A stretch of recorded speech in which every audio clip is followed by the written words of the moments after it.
Buenas noches para todos, doctores. Ahora sí, vamos a dar inicio a nuestra clase de penal especial del día de hoy. Pero previo a ello, les estaba comentando fuera de cámara que nos restan 3 clases de este módulo y 4 temas por ver, lo que quiere decir que aún siendo generosos en tomarnos, o sea, más que generosos, es optimistas en que solamente llevará una sesión de clase cada uno de los temas que vamos a ver, quedaría sin cubrir uno de ellos. ¿Cuáles son los temas que vamos a ver o que tendríamos que ver? Clasificación de tipos penales, delitos sexuales, delitos contra el patrimonio económico y delitos propiamente de la falsedad. Lo que pasa es que en el programa que nosotros tenemos publicado, ese es el programa de penal especial con el anterior ¿cómo se llama? Plan de estudios, en donde solo había un penal. Entonces se veía más tema, ¿me entienden? Pero ahorita ustedes van a ver otro penal, en donde van a ver otros grupos de delitos específicos, entonces van a tener 20 sesiones más de penal especial. En este no vamos obviamente a alcanzar a ver delitos contra la administración pública y otras clases de delitos que sí van a ver ustedes en penal especial 2. Pero la meta personal era que ustedes vieran esos 4 temas. Es decir, clasificación de tipos penales, que se supone que debieron haberlo visto en penal general, como siempre, entre otras cosas que sé que no vieron, como individualización de la pena. Delitos sexuales, delitos contra el patrimonio económico y delitos de falsedad, que se llaman delitos contra la fe pública. Entonces, quiero preguntarles a ustedes cuál tema consideran que debemos priorizar sobre, o cuáles temas debemos priorizar sobre uno de ellos, uno que no veríamos y que ustedes estudiarían solos. Entonces, quiero preguntarles para que sea una decisión por consenso y que todos estemos de acuerdo en que ese tema no se vería, sino que ustedes lo estudiarían por aparte. Entonces, está o clasificación de tipos penales, o delitos sexuales, o delitos de falsedad. Espérate, voy a escribirlos acá para que nos sea más fácil hacer la votación, ¿vale? Está aquí. Mi doctor Jonathan, buenas noches. Buenas noches, doctora. ¿Cómo estás? Pues en base de que los delitos sexuales vienen ya con una penalización, pues yo creo que son los que menos, pues no digamos importantes, ¿sí? Pero son más obvios, digo yo, a mi parecer. Entonces, se me haría que de ellos podemos prescindir. Ok, vamos a ver qué opinan tus compañeros. Obviamente, si se puede dar una pincelada del tema, que pues bienvenida sea. Listo, vamos a ver. Solo restan 3 clases. Obviamente tendríamos clase hasta el último día. Yo siempre dicto clase completa el último día, entonces por eso no hay rollo. Es decir, que ese último día, esa clase del último día obviamente no entraría en la evaluación de este fin de semana, sino que sería pues para completar nuestro temario y para que ustedes queden lo más formados posibles para penal especial 2. Entonces, el primer tema, o la opción 1, es clasificación de tipos penales. De tipos penales. 2, delitos contra la libertad, integridad y formación sexuales.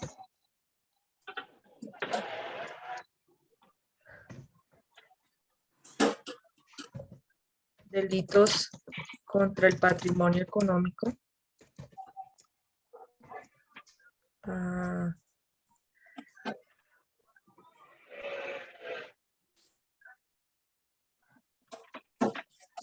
Patrimonio económico, ¿dónde está?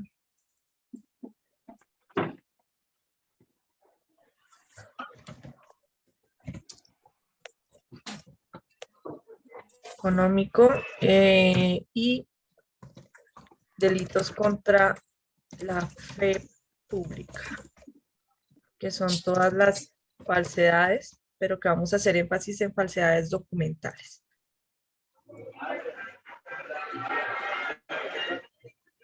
En un momento, falsedades. Es que hay mucha gente ingresando.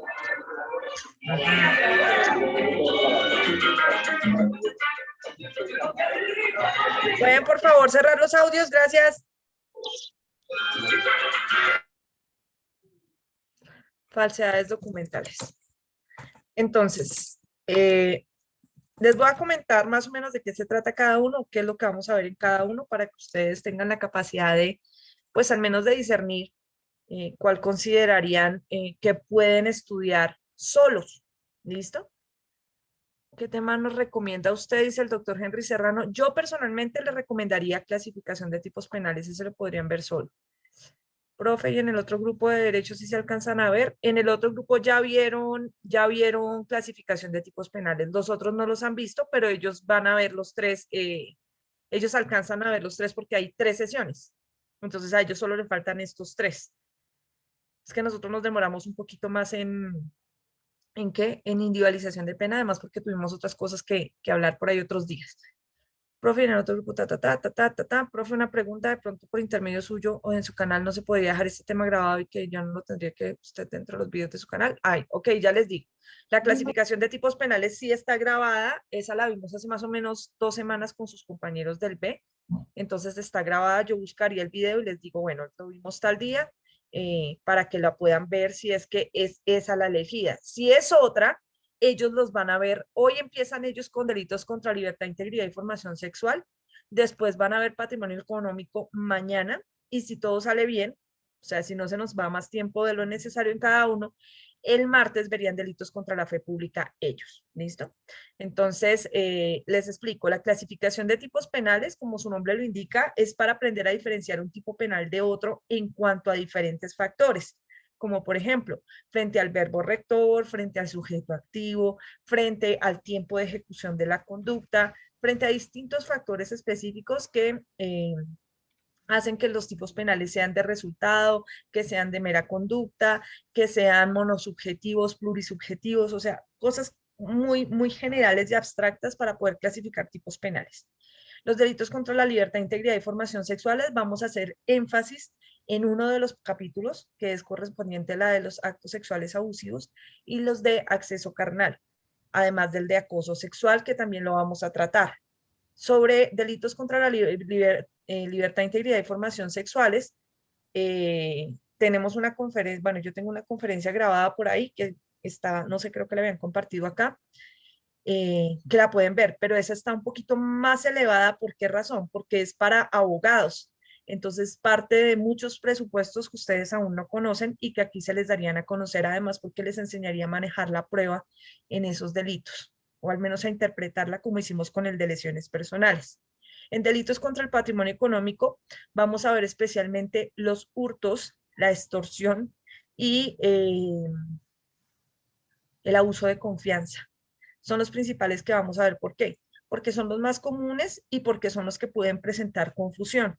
Además, vamos a ver la diferencia para poder determinar cuándo un hurto está consumado y cuándo no lo está, cuándo una extorsión está consumada y cuándo no lo está. Los delitos contra la fe pública, vamos a ver específicamente falsedades documentales, en donde vamos a hablar de las diferentes clases de falsedad que hay y vamos a aprender a manejar la prueba también para poder interpretar los dictámenes sobre falsedades.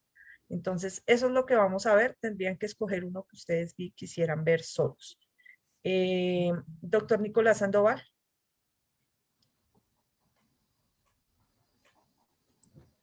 Pues sí, doctora, yo pienso que la clasificación de tipos penales sería que usted nos hiciera el favor de regalarnos la conferencia, porque en cuanto al tema de A la delitos sexuales, conferencia de delitos sexuales, la clasificación de tipos penales es una clase que le di a sus compañeros del B. Creo que son 2 o 3 clases que se nos fueron en esas clasificaciones. eso, doctora, lo que vieron los compañeros, pero para mí sí es muy importante ver la de delitos sexuales porque surgen muchas dudas y rico tener su conocimiento y poderle indagar, doctora. Listo. Denme un segundo que hay otra manita levantada. Doctor Giancarlo Hoyos. Profe, no, lo que yo quería decir era también que desde el momento que decidamos hacer los temas que vayamos a trabajar, que las preguntas sean basadas en el tema y no que se dilaten también en otras cosas, porque eso también nos puede retrasar Que eso es lo que ha venido pasando, El ¿no? asunto, Que a sí, veces nos señora. salimos del tema. Bueno, claro que son cosas que de todas maneras ustedes tenían que haber visto, pero pues no nos dio el tiempo suficiente para todo lo que había que abarcar. Listo. Doctor Edwin Antonio Cortés Flores, les pido por favor a los que están escribiendo en el chat, ahorita vamos a hacer la votación para que ustedes podamos hacerlo por mayoría, ¿vale? Doctor Edwin Antonio Profe, Cortés. muy buenas noches, compañeros, muy buenas noches. Sí, como es que también estoy de acuerdo con el resto de compañeros que dicen pues que si nos comparte su merced las clases de la clasificación de tipo penal y si nos puede dar la clase o la teoría de los delitos contra la libertad, integridad y formación sexual, que de pronto sí estamos en un momento pues de auge en ese tema y que pues sí es muy bueno tener la posibilidad de despejar algunas dudas y algunas preguntas que lleguen a salir en ese tema y que más tener a su conocimiento, pues que los pueda resolver. Listo, profe, gracias. Gracias, doctor Jonathan Quintero, señor. Doctora, muy buenas noches para usted y para todos los compañeros. Buenas Me noches. surge quisiera proponerle lo siguiente. Como nos quedan 3 clases y somos, entre comillas, 2 grupos, A y B, ¿por qué no dividimos unos temas para el A y otros temas para el B y nos cruzamos las grabaciones? Porque hay un problema, Doc. En el A, los temas están exactos, es decir, nos alcanzan ellos les quedan 3 sesiones igual que ustedes y ellos empiezan hoy con temas 2, 3 y 4, porque ellos ya vieron el 1. Entonces, no los podemos dividir porque pues ya lo vieron. Entonces sería compartir lo que ellos ya tienen. Entonces, lo que ellos ya vieron. Estoy Y diciendo. entonces nosotros nos comprometemos con verlo y su merced que ya sabe lo que dio allá y no lo va a repetir en nuestra clase y listo. Sí, pues, Discúlpeme Esa me parece digo lo buena, ver mismo. la Hay clase que opciones, ellos ¿no? tuvieron. Que son como 3, porque se nos fueron como 3 en clasificación de tipos penales con ellos. Eso, Doctora Viviana eso. Alejandra. No, profe, pues a mí sí me deja preocupada porque pues yo he visto en la clase que yo tengo compañeros que tienen bastante conocimiento en esto y yo sí estoy muy novata, profe, si de pronto pues sea la lección que sea, de mi parte yo podría decir que si me puede dar todo el material que se pueda del tema que no se tome y yo en mis tiempos libres pues estudiarlo y indagar con mis compañeros que conocen más, sería fabuloso porque en mi caso yo sí para mí derecho ha sido algo nuevo y ha sido algo complejo, ¿no? Porque yo lo tengo que combinar con el conocimiento que yo tengo de contabilidad, entonces estrellan las dos cosas y ha sido duro, pero pues no me quiero quedar con vacíos. Entiendo, doctora. Mi doctora Viviana, el material eventualmente está compartido.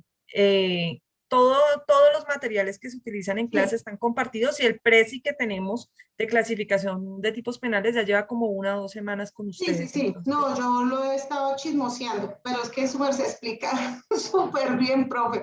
Yo le entiendo, tan bella. yo a su merced le entiendo muy bien. Yo lo que hago es repetir las clases, pues porque pues mi disco duro anda como medio colapsado. Entonces retener todo es un complique, sí. Yo hablo con mis compañeros, yo me apoyo mucho con Jorge Giraldo porque ese hombre sabe muchas cosas y él cuando nos explica a todos los del grupo, yo le entiendo súper bien. Tengo otras compañeras como Vivian Carol, ella también nos ayuda muchísimo, o a mi persona me ayuda muchísimo. Yo les digo, mira, yo no participo casi en clase por no embarrarla, porque me da pena que de pronto, pero es que no sabe.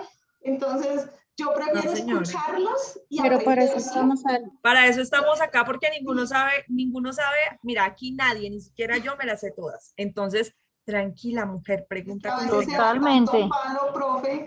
O sea, yo Profe, no sé si uno cómo supiera Dios cómo mío, la clase. se dan mucho palo. Entonces, yo prefiero callar, escucharlos, aprender y en mis tiempos libres yo repito las clases y voy tomando mientras que me queda en este disco duro tan colapsado. Pero no sí nos puede ayudar, por ejemplo, en la otra clase, en el 3B, que es per se, ya hay temas de lo que le entiendo, acá los vimos y allá no, y viceversa. Entonces, de pronto yo me voy a apalancar en esos videos que tiene en su página de YouTube, que ya la sigo allá a propósito, porque todo eso es lo que a mí me queda, ¿sí? Porque igual aunque su merced explica súper bien y hacemos muchas cosas, pero igual no me queda todo grabado, me toca hacerlo en la práctica. No te práctica todo el tiempo. Vamos a ver qué eligen los compañeros y de acuerdo a eso vamos qué se puede hacer, ¿listo? Gracias, doctor profe. Giraldo y la doctora Karen y tomamos la decisión, ¿vale? Profe, buenas noches. Profe, es algo puntual. Lo que cuando hablamos del tema sexual es también la ponencia que, es más, cumplió ya año y un Año. mes. Y un Sí. mes. Ah, Porque eso sí. fue el 2 de mayo. Sí, claro. 2 de mayo de 2020. ¿Hace parte de lo mismo que estamos hablando acá? O digamos, porque esa sí la podríamos ver todos los compañeros. Yo ya me la he visto como 4 veces para 4 casos que hemos tenido por ahí. Y hay varias cosas ahí para extraer muy buenas, muy buenas, muy buenas. Muy Lo buenas. único que pasa con la conferencia que tienen ustedes, o sea, con esa conferencia, es que esa conferencia está vetada. Es decir, por lo que viene con Con las imágenes. explícitas, Es que ese día no se pudo compartir las imágenes. no se YouTube de una vez pudieron las retiró. compartir. Mm. Solo Entonces, como ¿qué es lo 2. que pasa? Pueden ver la conferencia, pero hay imágenes que no van a entender porque no están. Entonces, ahorita podríamos hacer esa gran ventaja si nos vuelvan a vetar el video, y es que las imágenes explícitas las tendrían ustedes a disposición y además tendrían la explicación junta con la imagen que no está en la conferencia, en donde está la explicación, pero no la imagen. Entonces, ese es el asunto, ¿no? Pues ya Sí, es la decisión vetaron de porque ustedes. efectivamente hablamos de imen violento y otras Exacto, pero mostrando la imagen. es muy similar, por no decir que es la misma conferencia, solamente que es ya para estudiantes y no para profesionales, como se hizo para el Colegio de Abogados Penalistas, que además son penalistas todos, entonces saben exactamente de qué les estábamos hablando. ¿Listo? Bueno, mis amores, entonces hagamos una cosa, vamos a hacer la votación, entonces lo vamos a hacer por números, ¿listo? Van a levantar las manos los que quieran, o sea, los que prefieran que no se dé el tema número 1. Levanten las manos por el tema número 1. Pero que no se vea, ¿no? Que ese no se Que vea. no se vea, es para que no se vea. Aquí dice claramente, no veremos, ¿listo? Y ese ya lo dictó en el otro curso, profe. Sí, el de clasificación de tipos penales ya lo vio el otro curso. Profe, disculpa, una preguntita, qué pena molestarla, es que entré algo, me perdí como de la mitad. Entonces, sé que solamente vamos a votar por una de estas 4 opciones, pero sí quisiera saber de esas 4, ¿tú cuál nos recomiendas que veamos? Yo les recomiendo que, o sea, que no veamos, más bien, que la pueden ver solitos. O al menos De estas 4, ¿cuántos vamos a ver? ¿3 o vamos a ver una? 3. Ah, porque ok, quedan 3 ok. sesiones. Quedan 3 sesiones. Perfecto. Entonces, ¿cuál Profe, nos recomiendas no ver? Les recomendaría la discúlpeme. 1 porque ya tienen la posibilidad de verla con los otros compañeros, ¿no? Les recomendaría la 1. Aquí Ok, hay perfecto. Gracias. No queda 36. mejor. Qué pena con usted, profe. No queda mejor. Buenas tardes, primero. No queda mejor que alcemos la mano el tema que queremos ver y el que No, tenga porque mayoría. vamos a ver 3. Vamos a ver 3, ¿me entiendes? Pues por eso, el que tenga las 3 que tengan mayor manitos, pues esos son los que ven. Nos demoramos más, ¿me entiendes? No, Sería no, triple como dice la trabajo. doctora Mejor Carmen, con el que ya, no que queremos. Nos demoramos ver más, la ¿listo? mano. Ok. Profe, entonces volvamos a hacer la votación porque usted ya recomendó uno. Yo también No, estaba pues aquí pendiente yo de estoy cuál nos contando recomendaba las que usted. están levantadas. Ahorita ya estoy contando manos. Hay 42 manos levantadas por el tema número 1. 43, ahí van subiendo. Los que quieran votar por el 1, díganlo. Bueno, pues levanten la mano, mejor dicho. 48, 49. Ya con eso es suficiente. Claro, la mitad más 1. 52 por el primer tema. Vamos con el segundo. Les voy a bajar las manos a todos. Discúlpenme un momento. Entonces, que se bajan las manos de todos acá. Dios mío, ¿dónde se bajan las manos? Todos bajemos la mano, compañeros. Ya les bajo las manos. Ya les bajé las manos a todos. Listo.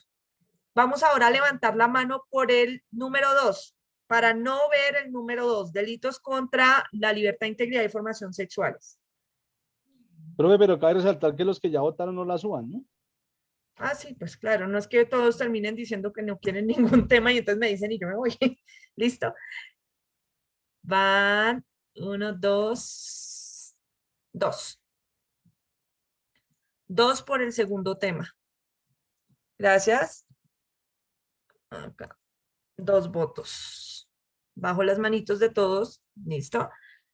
Van a levantar la mano por el tema número 3, que no quieren ver. No, los que no quieran verlo y no hayan votado por el otro. Número 3. Sin manos. Así, 2 votos. No las había visto. 2. Y por el número 4. Perdón, bajo las manos de los anteriores. Vuelvan a subir, por favor, por el número 4, si hay alguien. 2, 3, 3. Listo. Ay. 4, profe. 4. Ok. 4.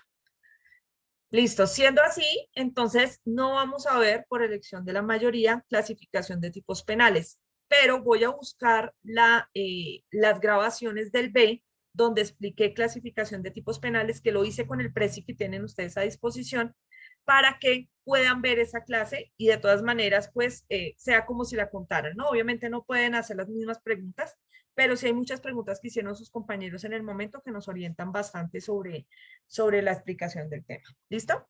Gracias, doctores. Ahora sí, comencemos. Entonces, vamos con delitos contra la libertad, integridad y formación sexuales.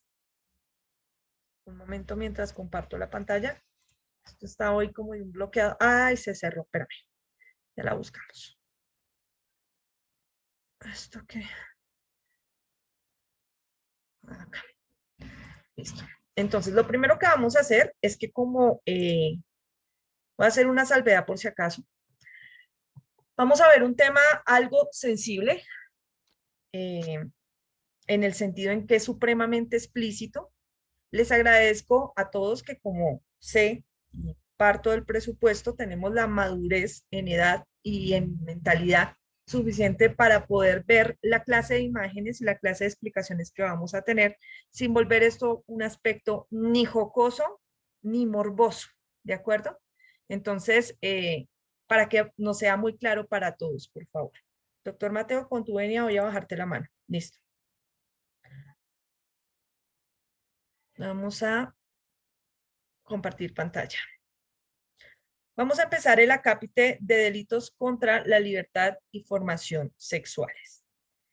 Estos delitos en Colombia están clasificados en tres grandes tipos. Hay muchos delitos sexuales en Colombia.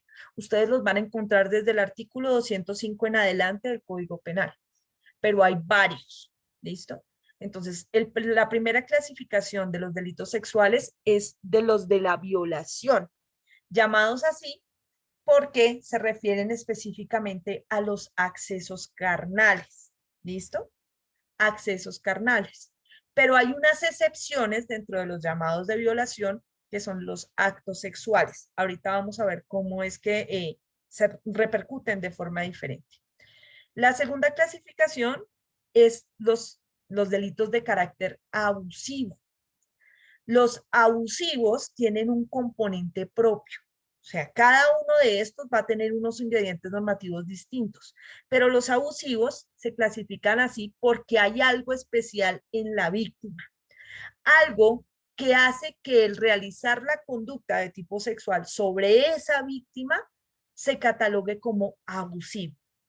En esos tipos penales de carácter abusivo tendremos todos los delitos cometidos contra menores de 14 años y especialmente el acoso sexual y la incapacidad de resistir, que ahorita vamos a ver cómo es que funcionan en el país.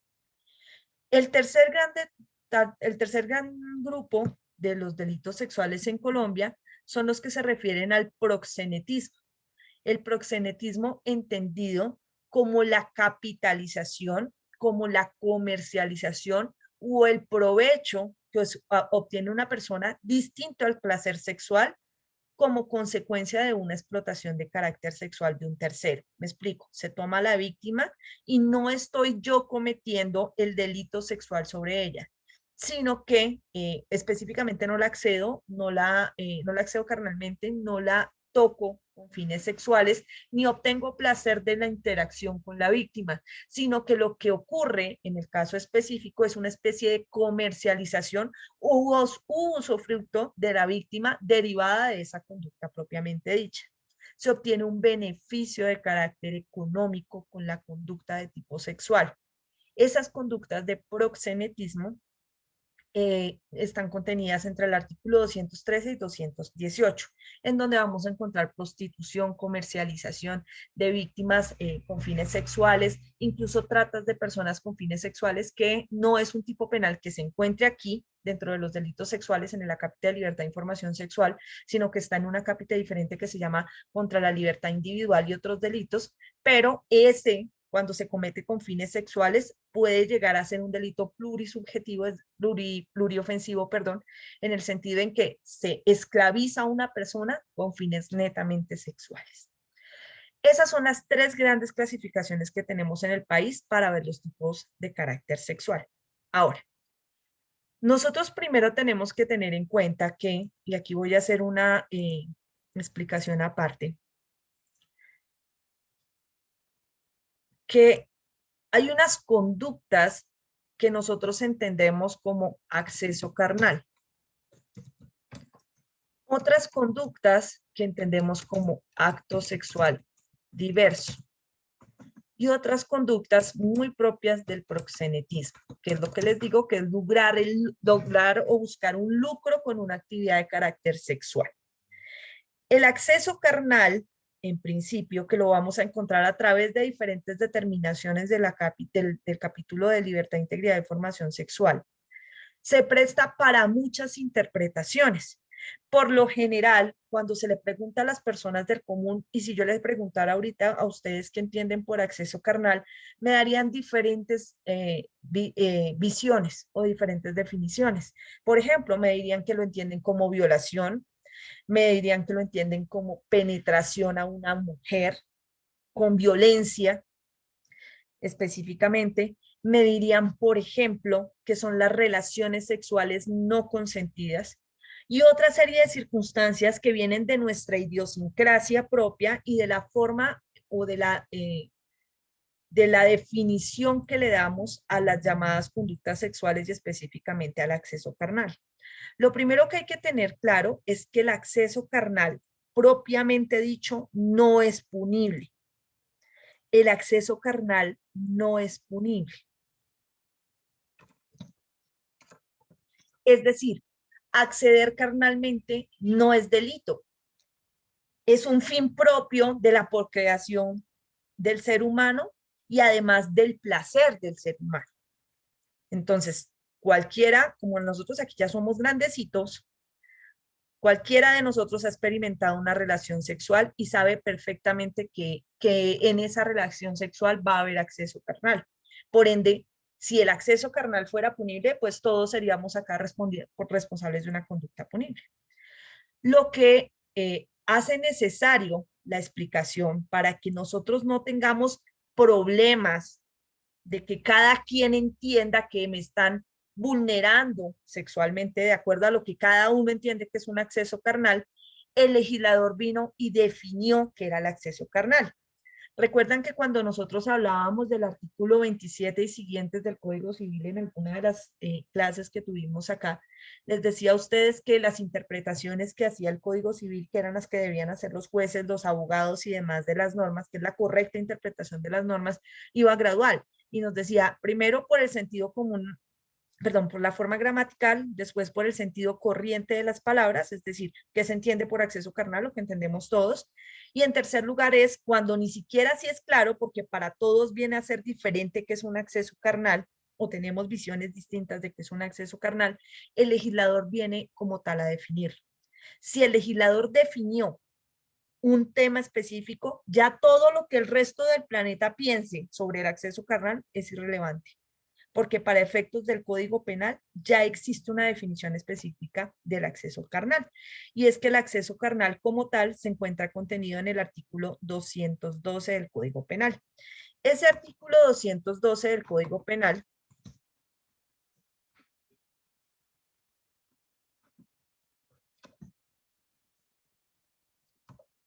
nos establece dos circunstancias específicas para que se pueda hablar de un acceso carnal propiamente dicho. Dice, primero, es la penetración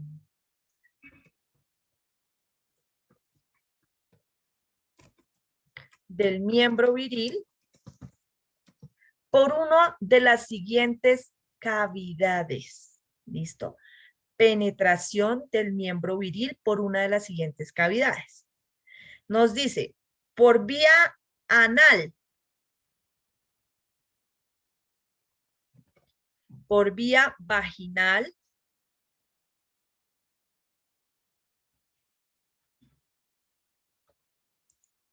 o por vía oral. Eso, en principio, es lo que el legislador ha establecido como un acceso carnal. Y entonces, aquí ya empezamos a darnos cuenta que varias de las concepciones que nosotros teníamos sobre el acceso carnal no son ciertas. Por ejemplo, nosotros asumíamos que solamente los hombres podían acceder a las mujeres. Eso es relativo. ¿Por qué? Porque si tomamos el tenor literal de penetración con miembro viril, pues los únicos que tienen miembro viril son los hombres, ¿no es cierto? Entonces podríamos decir, entre comillas, que el tipo penal de acceso carnal tiene un sujeto activo calificado que sería un hombre, ¿sí? Pero mira lo que dice. Dice, hay que introducir el miembro viril por una de estas vías, anal. Pues resulta que no solo las mujeres tienen ano, sino los hombres también. De manera que es posible que un miembro viril ingrese al ano de un hombre o de una mujer. Por vía vaginal, ahí sí tendría que ser una mujer. Y por vía oral, ahí puede ser un hombre o una mujer. Ojo, estoy hablando de hombres y mujeres desde el punto de vista de la genitalidad o sexo biológico, no desde el punto de vista de la convicción de género, ni su expresión de género, ni mucho menos frente a comunidades en donde existan transición, específicamente comunidades LGBTI, específicamente los trans o las trans, en donde sabemos que es posible modificar el sexo biológico en una u otra manera. De manera que así hayas nacido hombre, puedes tener una vagina, y así hayas nacido mujer, puedes llegar a tener un pene. ¿Listo? Estamos hablando bajo el contexto general. Entonces, aún si nosotros no lo hiciéramos bajo el contexto general, bajo el contexto general, perdón, diríamos que la víctima de la penetración por vía anal podría ser un hombre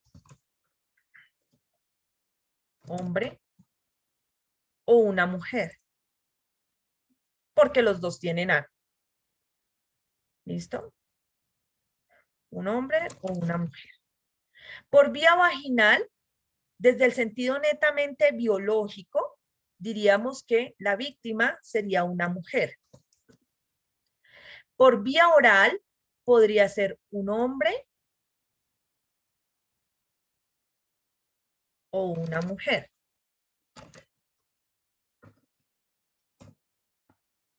Un hombre o una mujer. ¿Listo? Desde el sentido netamente biológico, diríamos que quien penetra con miembro viril tendría que ser obligatoriamente un hombre. ¿No es cierto? Claro, si aquí ya abrimos la concepción, no netamente a lo biológico, sino a las posibilidades actuales de comunidades trans, pues cualquiera puede ser todo. Es decir, yo puedo ser mujer, tener miembro viril, perdón, sí, ser mujer y tener miembro viril. Y entonces podría penetrar a alguien más, sea un hombre o una mujer, con mi miembro viril que no me fue dado biológicamente, sino que obtuve de alguna otra manera. ¿Listo? Entonces, igualmente pasará con la situación de la vagina. Podrá penetrarse vaginalmente incluso a un hombre también. ¿Por qué? Pues porque perfectamente puede ser una persona que haya estado en un proceso de transición sexual y en consecuencia ahora tenga una vagina. ¿A qué viene el asunto? A que la redacción del artículo 212 en este inciso, en esta primera parte, que nos habla de penetración del miembro viril por vía anal, vaginal o oral, permite que sea intersexual, es decir, puede perfectamente un hombre acceder a una mujer o una mujer acceder a un hombre o entre hombres accederse e incluso entre mujeres accederse si ellas tienen miembro viril. ¿Listo? Una de ellas tiene miembro viril. Ahora, segunda posibilidad que nos da el Código Penal. Dice, se entiende también por acceso carnal la penetración de otra parte del cuerpo o de otro elemento por una de las siguientes vías.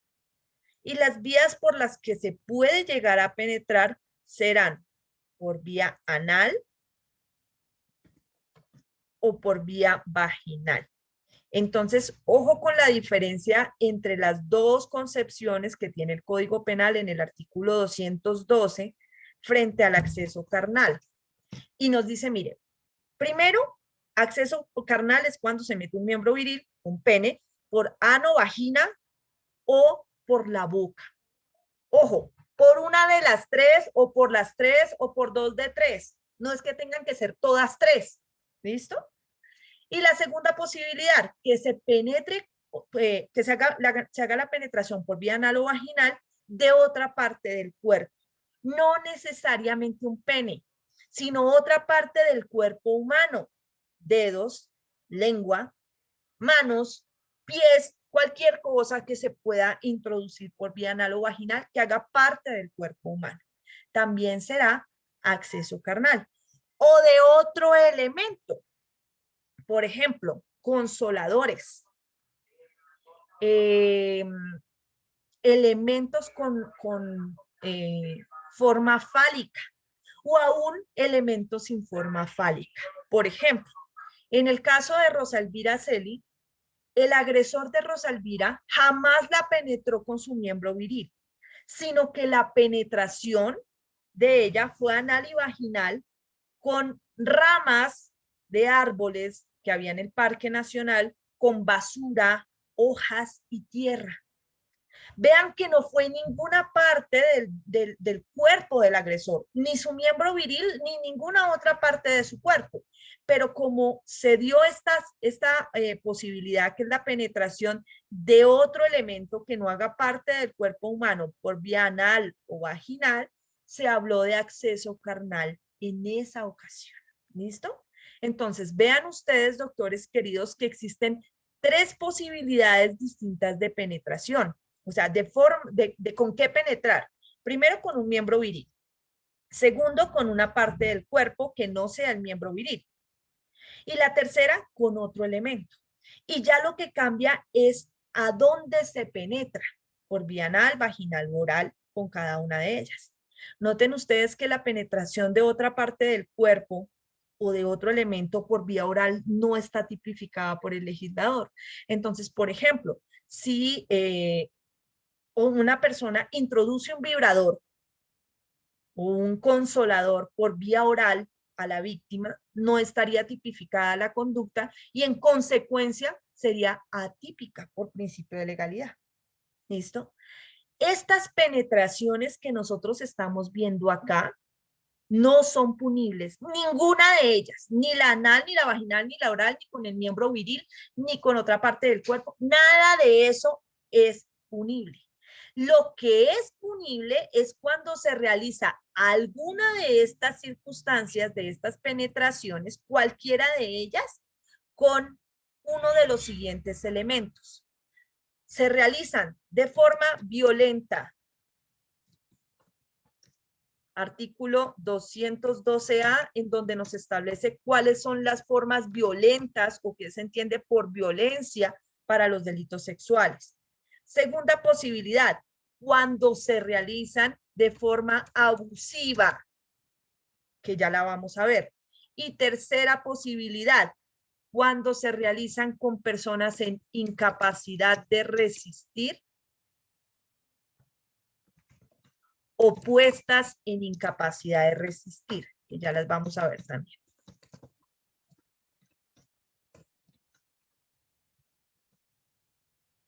¿A qué viene la aclaración, doctores? Justamente, el hecho de tener una penetración por vía anal, vaginal o oral no es punible. ¿Por qué? Porque hace parte de las relaciones sexuales. Y si hace parte de las relaciones sexuales consentidas, pues por ende no es punible. El problema es si se realizan estas penetraciones que vimos bajo alguno de estos elementos. O sometiendo a la víctima a violencia, en los términos del artículo 212A, o porque la víctima se considera en una especial situación que hace que cualquier conducta sexual con ellos sea abusiva, o porque la víctima está en incapacidad de resistir por alguna de las razones que vamos a ver a continuación, o porque fue puesta en esa incapacidad de resistir, que es una situación distinta. ¿Hasta acá alguna pregunta, doctores? Perfecto. Doctora Lorena, ¿me vas a decir algo? No, no, señor. Listo. Entonces, en principio, como les dije, el Un artículo segundo. Discúlpame, ¿el fálico qué lo que es? fálico es formas con objeto de pene. Fálica. Ujú. ¿Con qué, profe? Cualquier cosa que pueda ser fálica se entiende como con forma de pene, de falo, o con forma, ya sea porque la punta es redondo o porque puede llegar a ser puntudo. Por ejemplo, yo podría decir que un lápiz tiene forma fálica, que un labial de mujer tiene forma fálica, que un obelisco, monumentos que tienen una forma específica hacia el cielo, no piramidal, sino un palito así, los obeliscos como tal, tienen forma fálica. Cualquiera de esas circunstancias, por ejemplo, pepinos, consoladores, Manos, hombros, desodorantes, con spray, cualquier cosa que sirva para de alguna manera asimilar la forma o la textura del pene se considera fálico. ¿Listo? Forma fálica. ¿Algo más, doctores? Doctora Carolina. Buenas noches, profe y compañeros. Espero que estén muy bien. Profe, yo tengo una pregunta respecto a la parte de otro elemento. ¿Sería un concurso cuando se hace con un animal o algo así? Sí, podría ser, pero no es un concurso.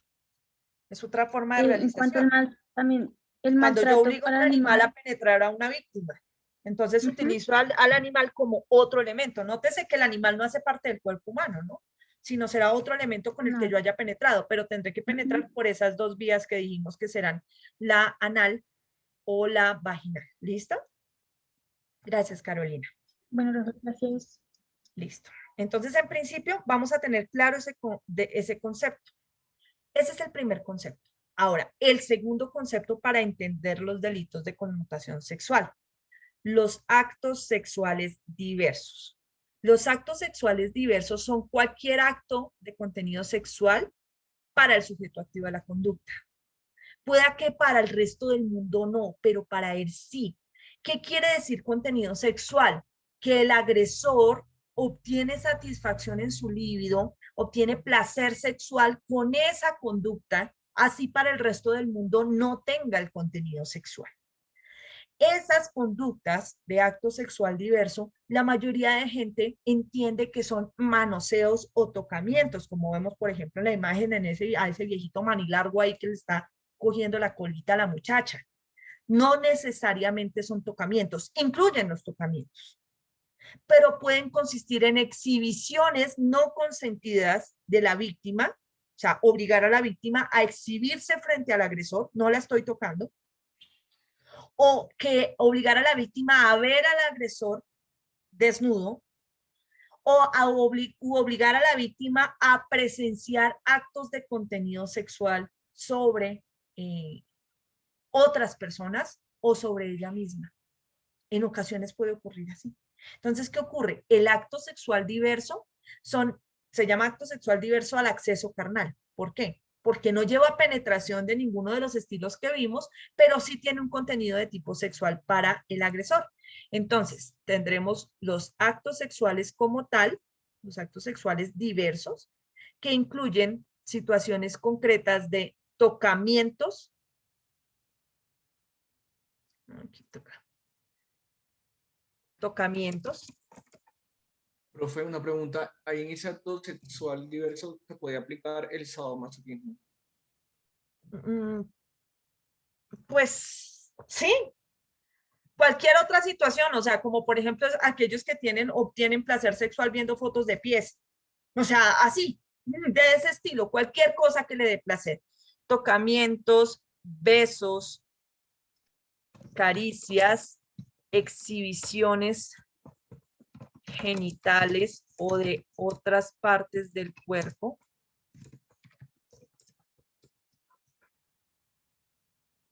De la víctima o del agresor. Pero ojo, todos estos actos sexuales diversos tienen que hacerse o tienen que llevar un contenido de tipo sexual, es decir, una satisfacción sexual. para el agresor. Si no la traen, no son punibles. ¿Por qué razón? Por ejemplo, si yo tengo 2 bebés, uno de 4 y uno de 2 años, y todos los días toco sus genitales cuando los estoy bañando. Esa conducta de tocamiento específico a nivel genital podría considerarse en un contexto diferente como una conducta sexual, pero como no hay satisfacción sexual para el agresor, ni ese es el fin, en este caso para mí, ni ese es el fin, pues no hay una conducta de tipo sexual. ¿Listo? No la hay. Por eso es necesario que se configuren los 2 elementos para hablar de un acto sexual diverso. Primero, que estemos hablando de alguna de estas circunstancias distintas al acceso carnal que veíamos arriba. Y segundo, que esas conductas se dan con el ánimo de satisfacer sexualmente al agresor. Si no están los 2, no estaremos frente a un acto sexual diverso al acceso carnal. ¿Listo? ¿Me dice entender, doctores? Perfecto. Profe, una pregunta. En ese tipo de acto sexual diverso, ¿qué diferencia hay con el hostigamiento? ¿Con el hostigamiento o con qué? ¿Con Sí, cuál con tipo penal es? hostigamiento sexual también. ¿Hostigamiento sexual? ¿A qué tipo penal te refieres o te quieres referir, Carolina? Ah, no, pues estuve aquí leyendo un poco el artículo 134, pero creo que... No, profe. No, Por dime. motivos de raza, religión, ideología, política o origen nacional, étnico o cultural. Está en un tipo penal diferente. Primero se llama, ¿el artículo qué? ¿Ciento qué? 134b, de hostigamiento por motivos de... Hostigamiento, el que promueve e instiga actos, conductas o comportamientos constitutivos de hostigamiento orientados a causarle daño físico o moral a una persona. Mira el ingrediente normativo del tipo. Además está dentro del capítulo de actos de discriminación y a la vez está dentro del tipo penal, o perdón, dentro de los... Actos de discriminación. Dentro del bien jurídicamente tutelado de la libertad, integridad y formación, perdón, contra la vida e integridad personal. Aparece específicamente ahí, de los actos de discriminación, aparecen los actos de discriminación como el hostigamiento. Es decir, que yo te acoso a ti de alguna u otra manera, pero con uno de estos fines, con el daño, con el objeto específico de causarte daño físico o moral. Y te estoy tratando o te estoy hostigando por una circunstancia que puede estar basada en tu raza, en tu etnia, en tu nacionalidad, en tu religión, en tu ideología política o filosófica, sexo o orientación sexual o discapacidad. Mira que no es que esté buscando fines sexuales contigo, es que o te trato mal porque eres mujer, o te trato mal porque eres hombre, o porque eres de la comunidad LGBTI, o porque eres judío, o porque eres negro, o eres blanco, o eres azul, o por cualquiera de esas circunstancias te estoy hostigando y quiero causarte un daño específico físico o moral. ¿Listo? Es Como una por ejemplo es situación cultural, si lo tomamos como el LGTBI. No, lo cultural puede ser más hacia lo indígena, porque las comunidades LGBTI están asociadas bajo una estructura propia, que son las expresiones de sexualidad o de género, su identidad de carácter sexual. No es una cultura, esto no es una razón cultural, esto es una situación concreta, un estilo de vida en donde a ti te discriminan específicamente por la forma como expresas tu sexualidad o cómo te identificas con un género sexual específico. ¿Ves? No es porque tú seas indígena o porque tú seas negro o blanco o amarillo o azul o verde u hombre o mujer o lo que sea. Es por una situación concreta de tu expresión sexual. ¿Listo? Pero lo indígena no sería más bien étnico, no, o cultural. Pero sí, claro, podría ser étnico, pero también cultural. Por ejemplo, por tus comportamientos, por tus costumbres, etcétera, etcétera, dentro de una cultura específica. Pero no tiene nada que ver con el delito, los delitos de tipo sexual, Carolina. Están en otro nivel. ¿Listo? Están en... Okay. Ahora, estas conductas de tipo sexual o estos actos sexuales diversos, los podemos ver, estas conductas de acceso carnal o de acto sexual diverso, las vamos a ver en circunstancias diferentes, es decir, las vamos a encontrar con unos ingredientes normativos del tipo distintos. Esta ya la vemos ahorita, denme un segundo.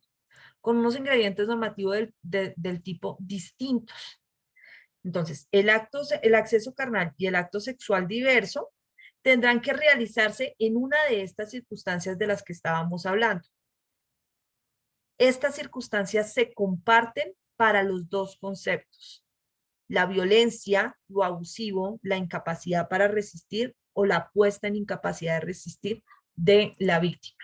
La violencia la encontramos en el artículo 212A. Inicialmente, desde el punto de vista doctrinario, siempre se había hablado de dos formas de violencia: de una violencia física y una violencia psicológica, o una violencia compulsiva y una violencia discompulsiva.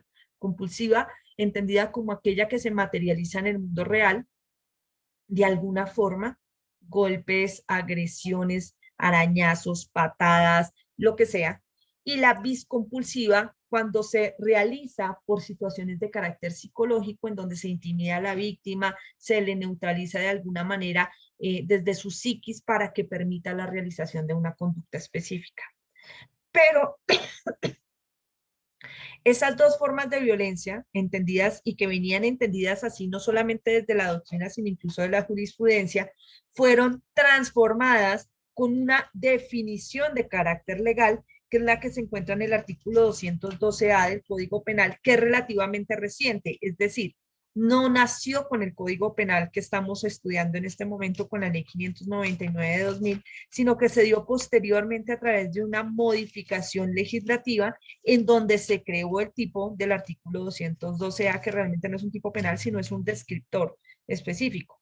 Y nos dice, ese fue creado en el año 2014, o sea, es relativamente reciente. Antes del 2014 hablábamos de esas dos violencias, de la física y la psicológica. Ahora nos dice que para efectos de los delitos de carácter sexual, se entiende por violencia el uso de la fuerza, la amenaza del uso de la fuerza, la coacción física o psicológica, como la causada por el temor a la violencia, la intimidación, la detención ilegal, la opresión psicológica, el abuso de poder, la utilización de entornos de coacción y las circunstancias similares que le impidan a la víctima dar su libre consentimiento. ¿Para qué? Para una conducta de acceso carnal o para una conducta de acto sexual diverso al acceso carnal.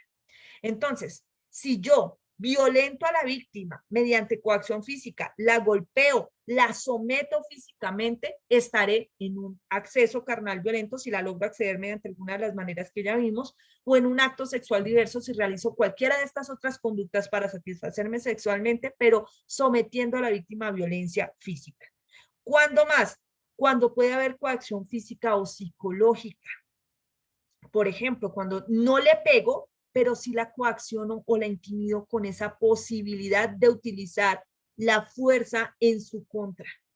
Entonces, si usted no la hace, la mato; si usted no le hace, le pego; si usted no lo hace, ¿listo? O psicológica, como el temor a la violencia, que es la propia de la voy a golpear, la intimidación. A veces la violencia no debe ir directamente hacia la víctima.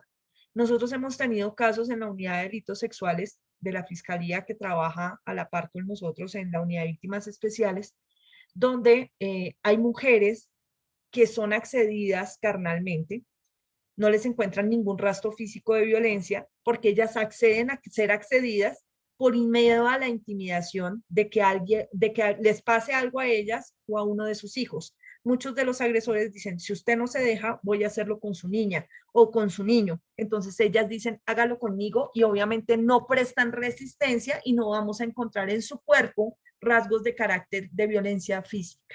Eso no quiere decir que la violencia no exista, sino que en ese caso específico la violencia es de otro nivel. Es una intimidación por el uso de violencia física contra un tercero, contra la propia víctima, o violencia psicológica propiamente establecida. También podrá ocasionarse, dice, por la detención ilegal, el miedo a la detención ilegal. Hace algunos meses ya ocurrió un caso lamentable en el país, ya creo que ya años casi, en donde una jovencita iba con un grupo de amigos, se colaron en un Transmilenio y la policía los detuvo, se los llevó en una patrulla, y poco a poco empezaron a dejar ir a los hombres, hasta que finalmente uno de los patrulleros se quedó con la muchacha que iba con ellos, y le dijo, mire, es que yo la voy a empapelar a usted, la voy a mantener en calabozo, le voy a hacer esto y lo otro y no sé qué, y usted no se va a salir de la cárcel en un buen tiempo, y la intimidó con eso y le dijo, a menos que se acueste conmigo, y ella se acostó conmigo. Mira cómo el miedo a la detención ilegal es una forma de violencia también, o cuando la víctima se encuentra recluida ilegalmente o aún legalmente, someterla a una conducta de tipo sexual en ese caso, además implica un uso del poder del agresor sobre la víctima en esas situaciones concretas, que es la que dice el abuso del poder, que también se puede dar no solamente entre militares o algo así, sino se puede dar incluso entre jefes. Por ejemplo, si yo fuera una profesora que quiera abusar de sus estudiantes sexualmente, puedo utilizar mi cargo de docente para lograr favores sexuales de mis estudiantes. Eso es someterlos a una forma de violencia psicológica, una intimidación. Estoy usando mi poder. O sea, si usted no se acuesta conmigo, va a perder la materia. Yo voy a hacer hasta lo imposible para que usted no se gradúe. Yo, ¿qué voy a hacer? No sé, le puedo decir 1000 cosas para intimidarlo y lograr nublar su voluntad lo suficiente para que usted acceda a las conductas de tipo sexual que yo quiero desplegar sobre usted. Por eso nos dice también entornos de coacción y circunstancias similares. En ocasiones, muchas mujeres, y digo mujeres porque también pues puede llegar a haber hombres, pero pues es más común en mujeres, deciden acceder sexualmente a conductas para acceder a conductas sexuales que no desean porque necesitan cosas para otros o para sí. Por ejemplo, necesito comida, entonces yo hago favores sexuales o doy. No quiero una conducta sexual, pero lo quiero a cambio de comida, o lo quiero a cambio de drogas, o lo quiero a cambio de que usted le pague los alimentos a mi hijo, o que lo deje en el colegio y no lo eche, cosas como esas. Entonces, todas esas violencias están reunidas ahora de forma más específica en el artículo 212A, y cualquier conducta de acceso carnal o de acto sexual que lleve ese ingrediente de la violencia, entendida como en los términos del artículo 212A, es una conducta punible, ¿listo? Que se encuentra específicamente en el artículo 205 del Código Penal, el cual señala acceso carnal violento, ¿sí ven? El acceso carnal solo no existe como tipo penal, sino que siempre lleva una de estas cosas. Y entonces en el 205 nos dice violento. El que realice acceso carnal, nótese que no dice el hombre, por lo que ya veíamos. El que realice acceso carnal, ¿en qué términos? En los términos del 212A, con otra persona mediante violencia. Ese es el ingrediente normativo del tipo. Violencia. Si usted realiza acceso carnal con su pareja y ella lo desea o él lo desea, pues no hay ningún problema porque ahí no hay violencia, ¿listo? En esos términos no hay violencia, no hay nada que esté nublando tu voluntad. Ese es el primer ingrediente que se puede dar tanto para acceso carnal como para acto sexual diverso al acceso carnal. ¿Preguntas hasta ahí? Vamos a ver, doctores, ya les doy el uso de la palabra que se me perdió aquí donde están ustedes. Ya. Doctor Mateo, señor. Doctora, es que hablando de todas esas cuestiones, hay un caso en los Estados Unidos precisamente de un artista marcial mixto que tenía a su pareja, quien era una actriz de película para adultos. Entonces resulta que ellos tenían problemas y demás, y el hombre se pilló que ella le estaba haciendo infiel y la encerró en un cuarto y le dio una paliza tremenda. Le tumbó unos dientes, le reventó el hígado. Pues claro, él al ser un artista marcial mixto, pues sabe dónde golpear y demás.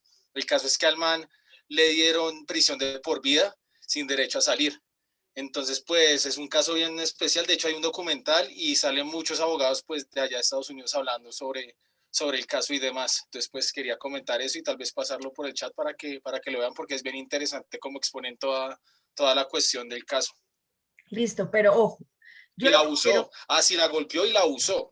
Eso fue lo que ocurrió, que la golpeó, la obligó a desnudarse, toda esa cuestión, la abusó sexualmente y ella se escapó por un balcón. Cuando cayó se rompió el techo. Bueno, eso fue una cuestión súper densa. Hay una situación concreta que menciona el doctor Mateo y, bueno, a raíz de lo que menciona el doctor Mateo que me parece importante resaltar.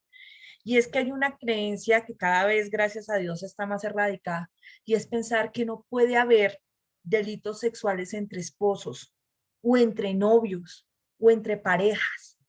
Sí las puede haber. Si yo no deseo una relación sexual y mi pareja me obliga a tener una relación sexual, ya sea que sea por vía anal, vaginal, oral o incluso actos sexuales diversos al acceso carnal, y me obliga mediante violencia, sometiéndome a violencia física o de alguna manera violencia psicológica, puedo ser víctima de un delito sexual en el contexto de una relación estable de pareja o aún de una relación no estable. Es perfectamente posible que eso ocurra. También es posible que exista violencia sexual o delitos sexuales, aún sin la connotación de la violencia, sobre mujeres que ejercen la prostitución o sobre hombres que ejercen la prostitución. El hecho de que se prostituyan o que tengan esa fuente de trabajo no quiere decir que todo el mundo pueda accederlos o accederlas sin ningún problema y sin temor a ser sancionados por la ley. Si aún siendo prostituta o siendo prostituto dice que no desea la relación sexual y es sometido de alguna manera, hay una conducta sexual, ¿de acuerdo? Ni la personalidad de la víctima, ni a qué se dedica, ni si se rumbió con todos los de la fiesta antes o se acostó con 30 antes. Nada de eso es relevante para definir la conducta de tipo sexual, sino que lo que veremos es cómo se dio el delito como tal, es decir, cómo se dieron los hechos. La penetró por qué vía o lo penetró por qué vía, y en qué situación concreta estaba la víctima que no podía dar su consentimiento porque o que fue vulnerada u obligada para hacer. ¿Listo? Doctora Carolina, señora. Buenas noches, profe. Yo tengo dos preguntas y con relacionado a lo que comentó el compañero Mateo. Bueno, profe, hay varias cuestiones en el asunto de la práctica en el derecho penal y sobre todo la negligencia que se tiene en el asunto de recepción de denuncias respecto a las mujeres, dado que siempre hay como una, no sé qué será con los abogados que reciben, los fiscales que reciben las denuncias y siempre es, ¿usted qué le hizo? ¿Usted qué le hizo antes? Eso ha Entonces, cambiado. es una negligencia que realmente las mujeres están como que es realmente factible que denunciemos. En lo personal he tenido varias asuntos personales de índole familiar y con compañeros que he tenido que denunciar y siempre me han preguntado, ¿usted qué les hizo? Me parece ¿Acaso yo tengo que hacerles algo para que me peguen? Porque es que eso es perpetrar estigmas de violencia. Es violenta, sí, o de estigmatizarnos justificación sobre las a la mujeres. víctima. Eso es perpetrar Es real. estigmas sobre las víctimas, de considerar que ciertas conductas están permitidas. Es decir, está mal pegar a una mujer, pero si usted lo provoca, está bien. O sea, él se lo merecía porque usted lo provocó. O él no la vino a acceder a usted porque sí. Usted debe habérselo ofrecido de alguna manera. Entonces, esa clase de conductas es perpetuar estigmas machistas o feministas, porque también puede ocurrir en el hombre, y revictimizar a las personas que acuden ante las instancias judiciales, y eso debe ser objeto de sanción disciplinaria y penal contra el funcionario. Realmente cada vez son más escasas estas situaciones en que describe Carolina, en donde se hagan esta clase de insinuaciones sobre la víctima para asumir que de alguna manera tiene la culpa o que se lo merecía, porque existe una formación más amplia, tanto en el personal de CTI, DIJÍN y SIJÍN, que apoya las labores de policía judicial de la Fiscalía, como de los fiscales, frente a la sensibilización y el acabar con esas barreras ideológicas perpetradoras de visiones machistas y feministas, como creer que, por ejemplo, si un hombre llega a interponer una denuncia por violencia intrafamiliar, todo el mundo tiene que burlarse del pobre hombre, diciendo que es poco hombre o que es un idiota porque se deja pegar de la mujer. O sea, cosas como esas, porque es que estas perpetraciones, estas insinuaciones ocurren indistintamente del género, Caro. Entonces, sí, eso no tiene nada que ver. Pasar. Somos víctimas, o sea, la víctima no tiene género. Tanto hombres como mujeres lo podemos sufrir. Y yo, por ejemplo, en lo personal también tuve un caso que conocí donde una mujer, para ver a su hijo, porque la patria la tenía el señor y la abuela, donde ella tenía que, según el señor, prostituirse con él, y lo que hacía era la abusaba sexualmente en los moteles, y luego para humillarla más, lo que hacía era meterle la ropa, como estaba desnuda, meterle la ropa de ella en el baño, llenarla de orín y de estiércol también. O sea, un Hay abuso de toda la circunstancias índole siempre con la específicas. mujer. Hay muchas Dime. circunstancias, Carolina, como las que describes, que están Pues, tenaz. precisamente en esa variedad de situaciones similares que describe el 212A, que puedan intimidar o que puedan nublar a la víctima para dar su consentimiento. Entonces, hay Sí, muchos casos, y, muchísimos casos que podemos aquí debatir, pero pues por efectos de tiempo no vamos a poder. profe, otra cuestión es dónde queda la violencia económica, A porque eso te pese iba a a decir. todos esos La violencia actos, económica incluye esas situaciones como, por ejemplo, si no te acuestas conmigo, no te doy lo de la manutención de los niños. Por ejemplo, hay casos así. O sea, no tengo con qué darle de comer a mis hijos, voy y le digo al papá o a la mamá, digo, oiga, paguéle pero a lo de no, los niños. sino la cuestión de que el señor le quite el salario a uno, a la persona, no tanto eso, sino la otra parte, profe, sino que él reclame el salario de la mujer y lo disponga a su disposición. ¿Dónde queda ese tipo de, Es que penalmente, hay una cómo situación queda eso? concreta con la violencia económica y es que es una forma de minimizar a la víctima, sea hombre o mujer. Entonces, el agresor sexual, al igual que el agresor o la agresora sexual, o el agresor o la agresora dentro de los entornos familiares, tiene una costumbre muy propia y es alejar a la víctima de grupos de protección. Entonces, la aleja de la familia, la aleja del trabajo, lo aleja, etcétera, etcétera. Y una de esas formas es cortarle el fluido económico para que la víctima no pueda fácilmente dejarlo o irse a su voluntad a buscar otra cosa. Entonces, eso hace parte de los entornos de coacción que describe el artículo 212, que puede ser coacción económica o violencia económica para obligar a la víctima a hacer algo que no desea. ¿Listo? Ok. Rubén Darío Ruiz. Gracias, profe. A ti. A mí me da pues curiosidad, profe. Estamos hablando solamente de violencia. Y en el tema con los menores de edad, normalmente no se presenta violencia de ese tipo. Normalmente la persona sugestiona al menor de edad para que tenga relaciones con ellos. Ya vamos a hablar de eso. Ah, ok. Vale. Justamente. Pero no quiere decir que siempre el menor sea sugestionado. Puede, además de ser sugestionado, ser violento. Recordemos a Juliana. Por Sí. cierto, ¿leyeron la sentencia de Juliana Zamboni? No la leyeron, ¿no es cierto? Sí, doctora, yo Profe, yo no alcancé. Examen, profe, examen. Pedacito, profe, pero sí la estoy leyendo. Saquen una hojita, no mentiras.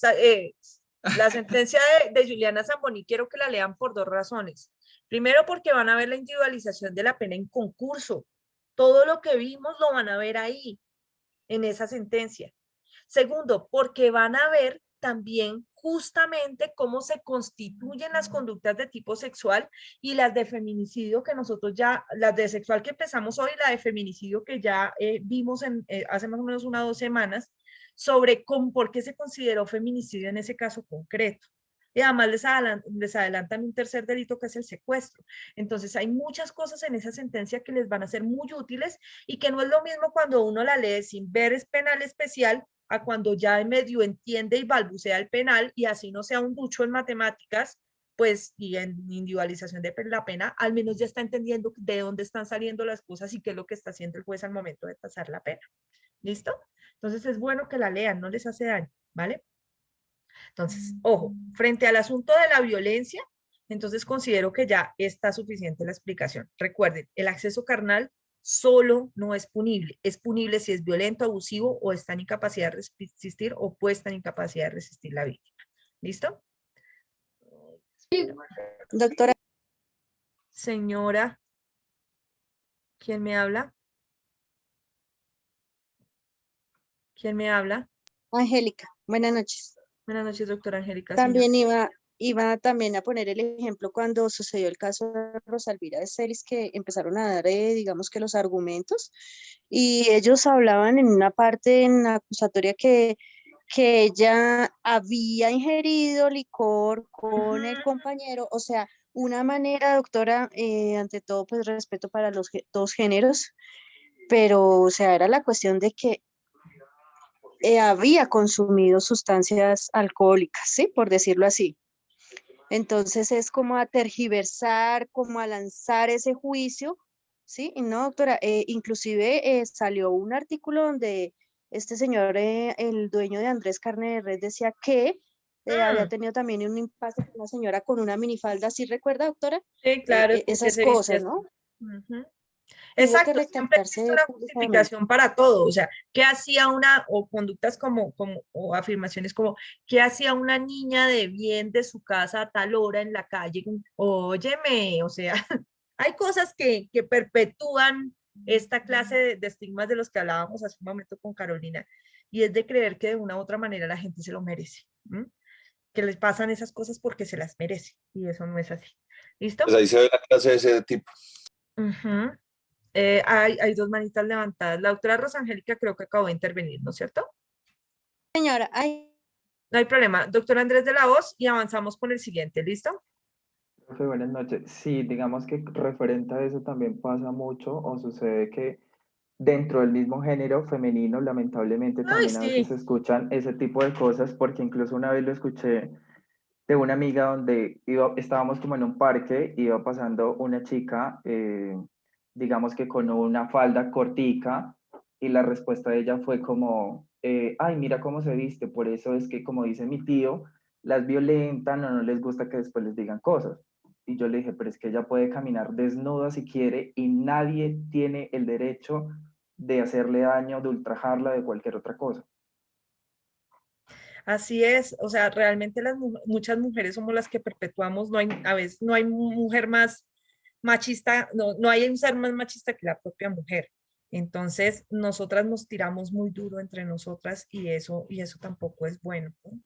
O sea, como, uy, mire, esa parece una zunga, no sé qué, y si se más, no, o sea, Profe, déjala, oye.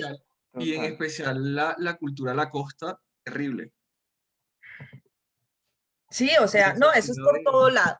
Eso es por todo lado. O sea, yo nunca he visto a un hombre diciendo, viendo a otro hombre diciendo, mírelo cómo se viste, parece un fufurufo, ojalá lo violen por ahí. Es que, mírela, no, nunca entre hombres se escuchan esas cosas, o yo no las he oído jamás. Lo máximo es que dice, oiga, ese peladito parece marica, no más. Pero de ahí para allá, que vengan a criticar por alguna vaina de esas, no. En cambio, No, si nosotros nos critican, siempre, no creo, profe.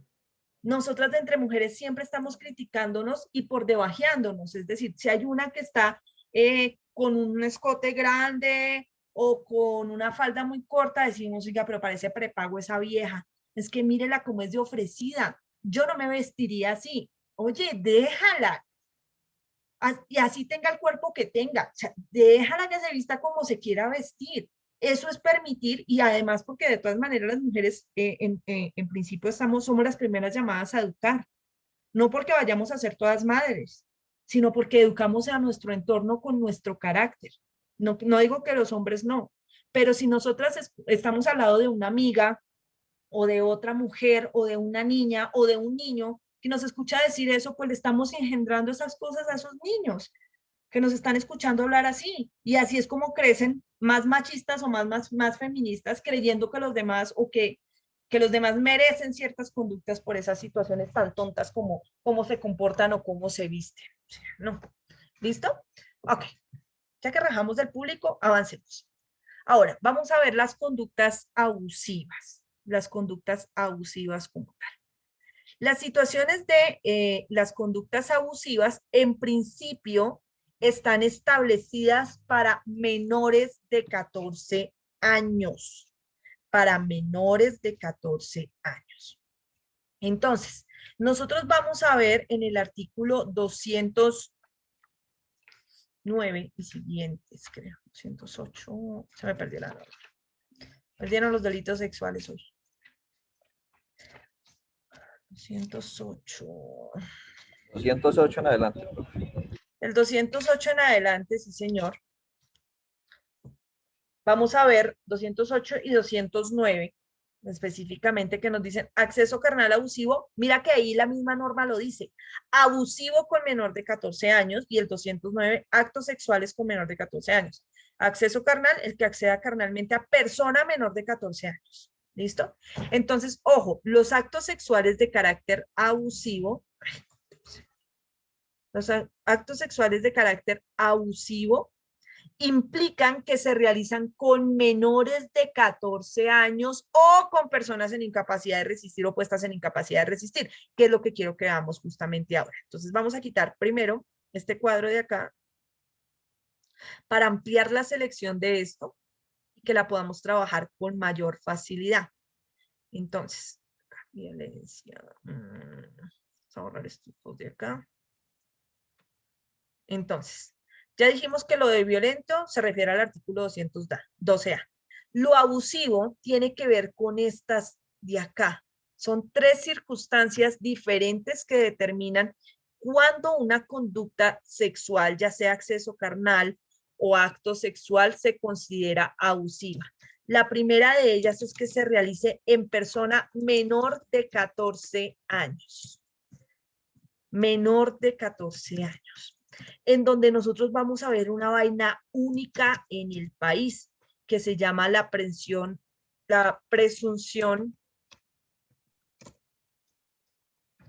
iure et de iure.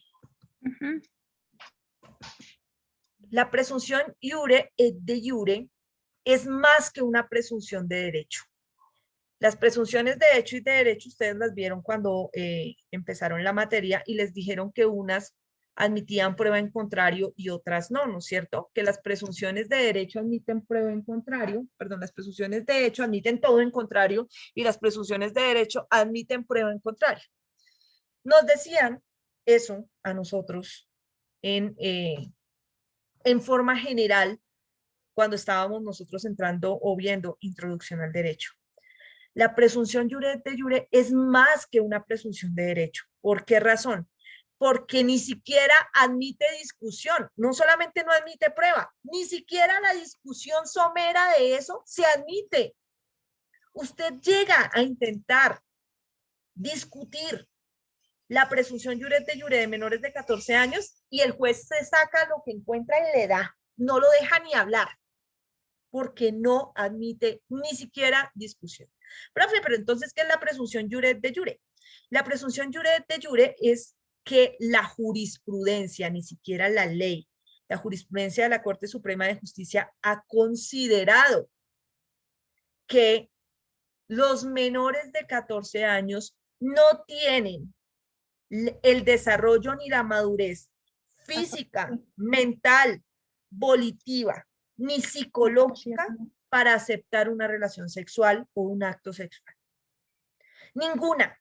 De manera que así el menor sea el que busque al agresor, se le desnude, se le ofrezca, si es menor de 14 años, ni siquiera se entiende que el menor lo está buscando, sino que la presunción es absoluta, no admite nada.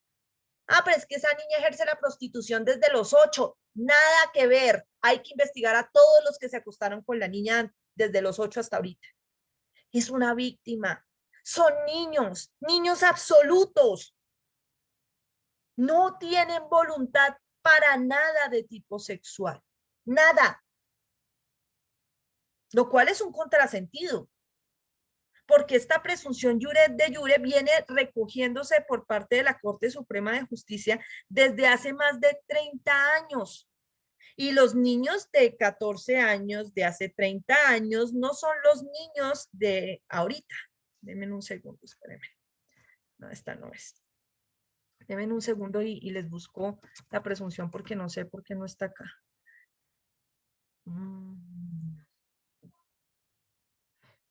Acá. En esta sí creo que está. Permítanme un segundo, les comparto esta pantalla mejor.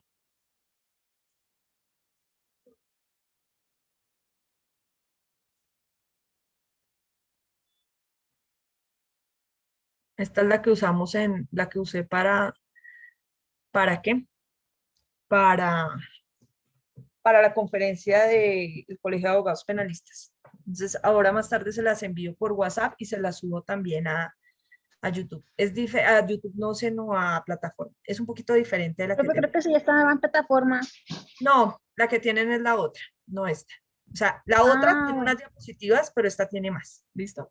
Sí. Entonces, ¿qué Listo, pasa? gracias. La presunción, señor. Es que yo conozco un caso y quisiera saber por qué lo hicieron. O sea, a un hermano de un compañero mío le imputaron un delito con menor de 14 años, pero, o sea, investigando y todo, en ese tiempo la supuesta víctima tenía 16, no sé por qué le colocaron un delito con un menor de 14 años. No puede ser porque la víctima dijo que los hechos venían ocurriendo desde que tenía menos edad. ¿Listo? Ustedes me perdonan, pero tengo que acelerar y no les voy a permitir preguntas sobre casos concretos, ¿listo? Sino sobre lo que estamos viendo como tal. Porque es que si no nos vamos a ir a lo de siempre, de empezar a resolver casos y no de avanzar, ¿listo? Entonces me disculpan, por favor. La presunción iure de iure, que no admite prueba en contrario y ni siquiera hay discusión, está establecida por la Corte Suprema de Justicia. Esto no es legal, esto es jurisprudencial. Desde el año 2000 y en la legislación colombiana desde 1936. 1936. Y dice, se presume la incapacidad del menor de 14 años para determinarse y actuar libremente en el ejercicio de la sexualidad, pues ha sido valorado que las personas menores de esa edad, menores de 14, no se encuentran en condiciones de asumir sin consecuencias para el desarrollo de su personalidad el acto sexual debido al estado de inmadurez que presentan sus esferas intelectiva, volitiva y afectiva. No admiten nada. Esta presunción iure de iure, que está adoptada en Colombia, no siempre es igual, es decir, en otros lados, como por ejemplo en España, no tienen esa presunción, sino es la presunción iuris tantum. La presunción iuris tantum ha sido acogida por algunos de los estados de Estados Unidos y por algunos de los países europeos, especialmente por España. ¿Qué quiere decir eso? Dice, no se trata de admitir o de asumir que todos los menores de 14 años todos son absolutamente incapaces de entender una relación sexual. La presunción iuris tantum dice, nosotros lo que hacemos es considerar que por ser menores de edad no están listos, pero admitimos la prueba en contrario.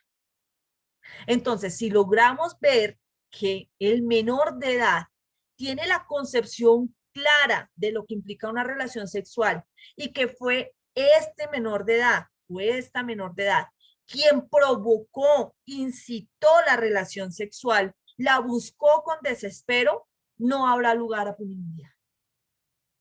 Eso es lo que debería hacerse en Colombia, reevaluar esto, ojo, que no sea un criterio la edad, porque además es una cosa, perdónenme lo que les digo, es estúpido, como que usted hoy tiene 13 años, 12, 11 meses, 29 días y hoy no sabe nada de relaciones sexuales, pero a partir de mañana ya entiende todo.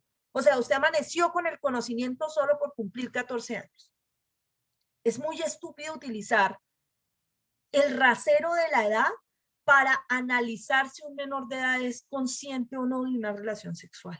Lo que debería hacerse es evaluar la capacidad mental del menor. Yo he escuchado a niñas de 12 años hablar perfectamente de abortos, de pastillas de planificación familiar, de métodos anticonceptivos de barrera, como por ejemplo el condón. E incluso en un delito específico, escuché a una víctima decirle al agresor, decirle que no quería hablar más con él y el agresor le decía, pero ¿por qué no quieres hablar más conmigo? Y decía, porque te estás poniendo muy intenso y yo no me quiero casar contigo y ni que yo estuviera embarazada de ti, yo ya estaba embarazada de otros y no son tan canzones como tú, en serio, déjame en paz. Ni que yo fuera virgen. Así le dice una niña de 12 años, por Dios. Y entonces viene la discusión de ¿Qué es lo que yo no entiendo de una relación sexual cuando a mis 12 años tengo la libertad de elegir mi pareja sexual, tengo claridad de lo que me puede traer un embarazo y por eso asumo métodos de barrera o métodos de planificación? Cuando conozco perfectamente todo lo que implica la relación sexual y aún así solo por tener 14 años se me considera que no estoy lista o listo para asumir la relación de tipo sexual. Es una decisión que ha tomado la Corte Suprema de Justicia y el legislador colombiano desde 1936, pero que ya debería cambiar. No para todos los casos, insisto, obviamente un niño de 4, de 6, una niña, algo así, pues no, pero es que no se trata de las edades, se trata del conocimiento específico del niño en un caso en concreto. No solamente la edad, que es el único criterio que se está teniendo en cuenta en el país. Entonces, ¿qué es lo que pasa? Volvemos al asunto. La presunción iure et de iure dice que, o las conductas abusivas dicen, toda conducta de tipo sexual realizada con menor de 14 años por la presunción iure et de iure es absolutamente es de carácter abusivo y es punible. Y no permite ni siquiera la discusión al respecto sobre la presunta capacidad del menor en el caso concreto o no. ¿Listo? Ahora, la otra situación que nosotros podríamos encontrar, doctor Educardo, señor. Ay, perdóname. Profe, buenas noches. Buenas noches. No sé, lo que su merced dice suena como algo como extraño al momento de uno observar un escrito de acusación en la que la fiscalía toma tal vez la declaración de la niña o del niño que fue abusado. Si es menor de 14 años, entonces no debería ni siquiera tenerse en cuenta. Yo he visto escritos de acusación en lo que, en un caso específico, en el que la niña decía que pues sí, que él le ofrecía un celular y pues por el celular ella accedió a tener relaciones con él. Pero pues si nos vamos a lo que su merced nos está indicando de la presunción, ni siquiera el fiscal debería tener en cuenta el punto de vista del menor de edad, a menos que avanzáramos como su merced lo está proponiendo en este caso, de mirar un poco más allá de la capacidad de los niños en cuanto al sexo, en cuanto a la edad. Igual pues los colegios desde muy pequeñitos ya les están como enseñando métodos de planificación, todo este detalle, sino que pues bueno, me devuelvo a lo mismo, o sea, un escrito de acusación no debería tener en cuenta tan siquiera lo que el menor de edad fuera a manifestar o tuviera en cuenta, sino simplemente irse de una vez a juzgar. Claro, lo que pasa es que en el caso específico de los testimonios en cámara GESEL que entregan los menores de edad, esos testimonios se utilizan para algo que vamos a ver ahorita, que se llaman los núcleos centrales del relato o la valoración de la credibilidad del menor. No es para decir si el menor estaba en capacidad de asumir la relación sexual o no. Ya se sabe que el menor de 14 años, diga lo que diga sobre la capacidad sexual, está viciada. O sea, si el niño quiera, ¿me entiendes? O la niña quiera, está viciada la capacidad sexual de ese menor por esta presunción. Lo que hacen es tratar de establecer los datos de qué fue lo que pasó. Si ocurrió un acceso carnal o si fue un acto sexual diverso. Si hubo penetración por vía anal, vaginal, oral, qué fue lo que le hizo. Eso es lo que quieren saber con esas versiones que recoge el fiscal. No es si el menor estaba en capacidad o no de hacerlo. Si tiene menos de 14, no hay nada que hacer. Ese menor no tenía capacidad. ¿Listo? Doctor Mateo, el Código de la Infancia y la Adolescencia es muy particular, porque el Código de la Infancia y la Adolescencia sanciona a los menores de edad desde los 12 años. O sea, de los 12 años hacia arriba, los menores, perdón, desde los 14 años hacia arriba, los menores se supone que tienen la voluntad para realizar conductas de tipo penal. Entonces, ¿qué es lo que dice? O sea, de hecho, hay una modalidad de sicariato en donde las escuelas de sicarios buscan menores de 14. ¿Por qué? Porque saben que si los capturan no les pueden hacer nada por ninguna de las dos jurisdicciones. O sea, calculen ese nivel. Calculen ese nivel. Entonces, ¿qué pasa? No es tanto el Código de la Infancia, porque el Código de la Infancia y de la Adolescencia está diseñado para proteger al menor y para sancionar al menor infractor bajo conductas de carácter punible que también pueden realizar de tipo sexual, ¿no? Con otros menores. Pero, ¿qué es lo que ocurre? Anteriormente en el Código Civil decía que el menor, la mujer mayor de 12 y el menor mayor de 14 se podían casar por el Código Civil. con el permiso de sus padres. ¿Y para qué se casan los menores si no es para tener relaciones sexuales y procrear una familia, entre comillas? Ese no es uno de los fines del matrimonio. Entonces, ¿cómo así que la menor de 12 sí podía casarse y tener relaciones sexuales, pero no podía dar su consentimiento para tener una relación sexual con otra persona, incluso con un menor de 14? Entonces, ese contrasentido, esa anomia, esa conexión, choque de jurisdicciones no, sino de normas, fue eliminado y se cambió la legislación de Código Civil para decir que le subieron las edades a los menores precisamente para evitar el problema con la presunción de iure. Pero durante mucho tiempo coexistieron. Y había ese problema. Ahora ya no tanto. Pero de todas maneras, sí ese asunto de considerar la edad como un único criterio para asumir que un menor no es consciente de una relación sexual es una situación que debería reevaluarse en el país, bastante, como se ha reevaluado en otros países del mundo. Y más frente a un mundo tan globalizado como el que tenemos, con un acceso tan gigante a información de todo tipo frente a menores de edad. O sea, que cualquier niño puede averiguar lo que quiera por donde quiera y incluso nos pueden dar cátedra a nosotros, algunos, no digo todos, sobre conductas, sobre asuntos de tipo sexual. Entonces, habría que analizar esa clase de cosas. Doctor Rubén Darío Ruiz. Es que yo creo que lo que buscaba el legislador ahí no era limitar el conocimiento del niño en cuanto al tema sexual, sino prevenir al adulto de que si tenía relaciones con ese niño, independientemente de lo que fuera el niño, iba a entrar dentro de la conducta penal. No limitaba a que vamos a mirar al niño qué desarrollo o qué madurez psicológica tiene para estos temas sexuales, sino prevenir al adulto de que independientemente de lo que dijera el niño, iba a estar tipificada esa conducta. Claro, pero es que mira lo curioso, que justamente la presunción está construida desde el menor, no desde el agresor. ¿Me hago entender? Mira. Dice, se presume la incapacidad del menor de 14 años para determinarse y actuar libremente en el ejercicio de la sexualidad, pues ha sido valorado que las personas menores de esa edad no se encuentran en condiciones de asumir sin consecuencias para el desarrollo de su personalidad el acto sexual debido al estadio de madurez que presentan sus esferas intelectiva, volitiva y afectiva. ¿Sí ves lo que está asumiendo? O sea, de todas maneras sigue partiendo del presupuesto que la presunción se construye sobre la edad del menor, porque asume que a esa edad no tiene la madurez para aceptar una relación sexual. Presume que es así.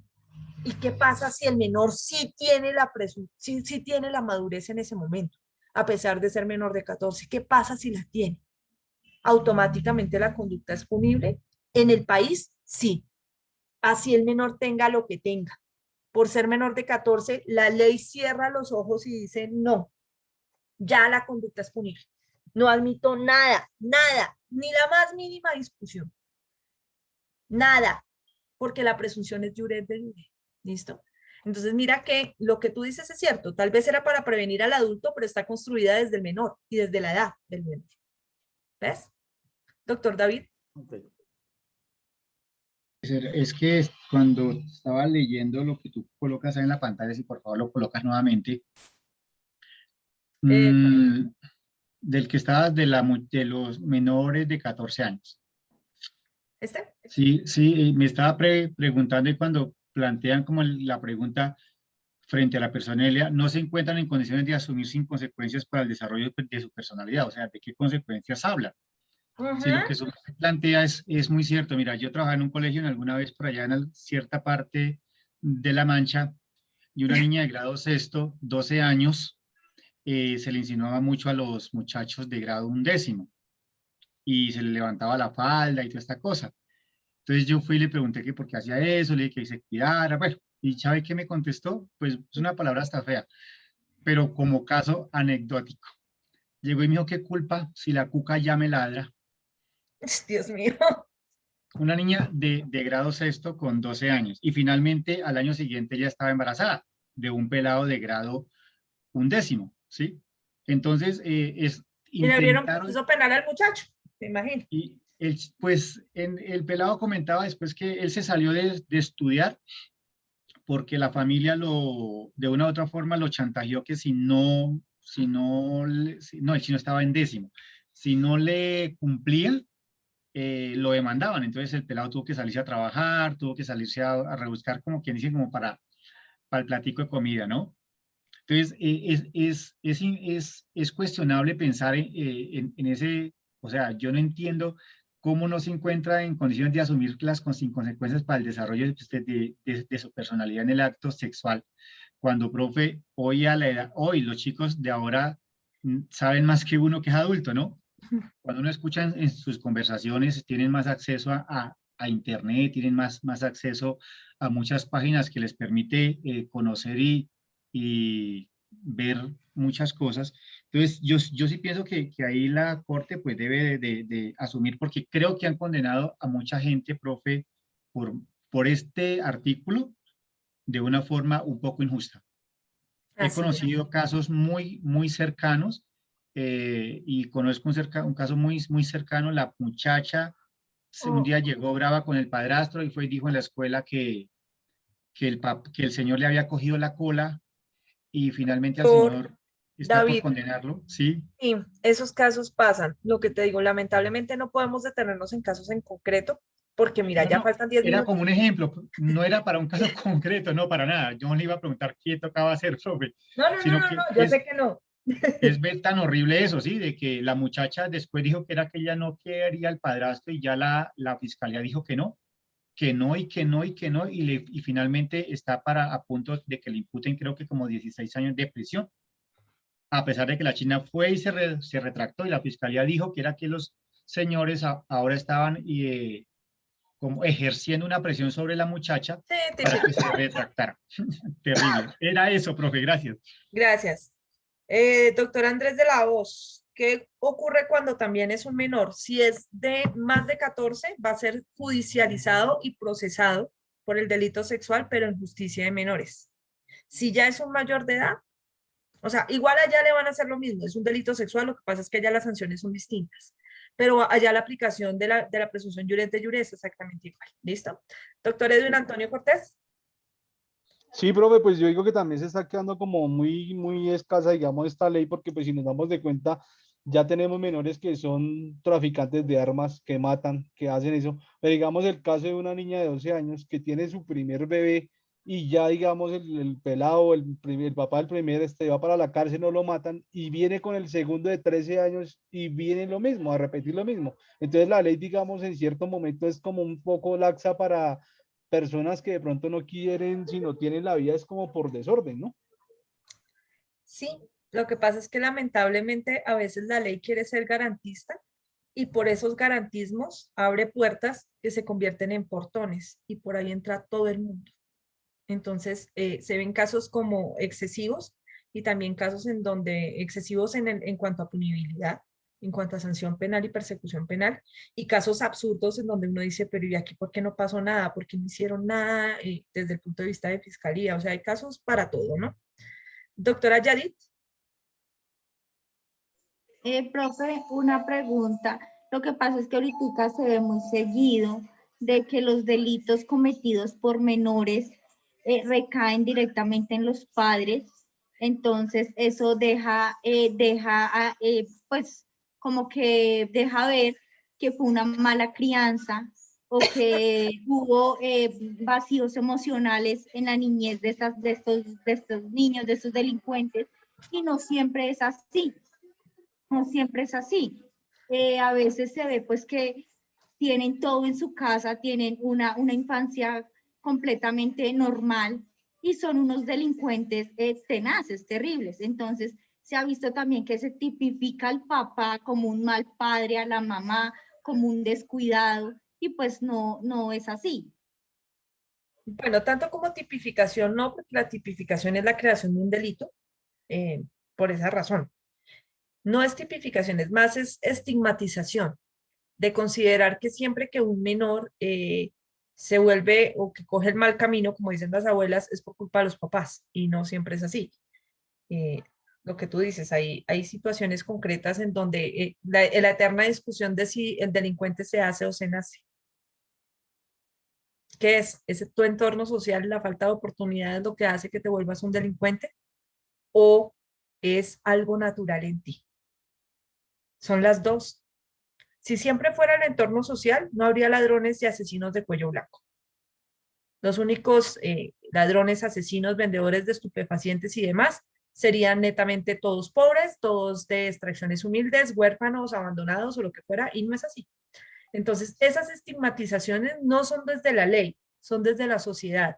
Entonces, no es una tipificación, sino es una estigmatización social. ¿Listo? Doctor David Martín.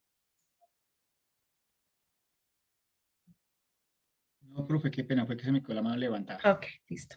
Entonces, lo que les digo, tenemos en este momento, en principio, que las conductas abusivas serán con menores de 14 años por esa presunción iure de jure, que van a poder ser con acceso carnal o con acto sexual diverso.